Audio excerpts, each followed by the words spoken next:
I'm here with GNSO Council Chair James Bladel.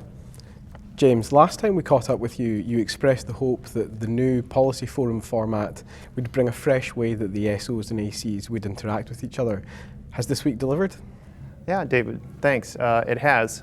It's a little premature to judge, but I think overall it has, in fact, delivered on that potential. I've noticed quite a bit of interaction between the various SOs and ACs, as well as the different stakeholder groups and constituencies within the GNSO. I don't want to get too far ahead of ourselves, but I think that the policy forum format has been a success, and while we may tweak it on the margins going forward, I think it's here to stay. And has the feedback from within the community been positive? Very positive. Most of the folks have indicated to me, at least privately, that they felt that the meeting was more focused, that they were able to get quite a bit of work completed, and that they felt at the same time that it was a little more relaxed, although paradoxically that they were a little more tired at the end of each day because they seemed that they were attending more sessions. Or perhaps that's because the sun just doesn't go down here. Much of the GNSO's work this week is focused on the three big policy development processes: subsequent procedures, RDS and RPM's review. How much work has been accomplished this week on those three?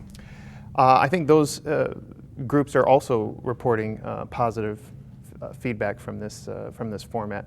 I know that in the past some PDP working groups have had a full day set aside. We obviously don't have that ability within the policy format structure.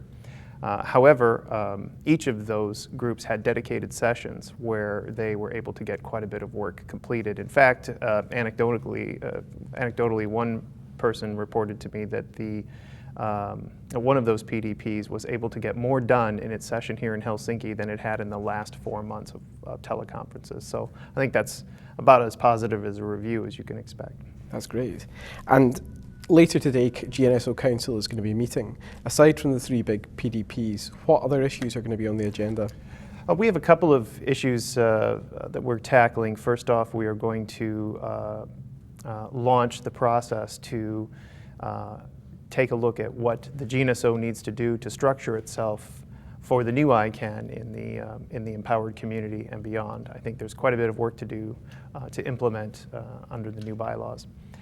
Secondly, I just heard that the GNSO review recommendations were approved by the board, so we're going to convene a team to launch the process to implement those. First off, of course, we need an implementation plan, and so we'll put that together in the next few months.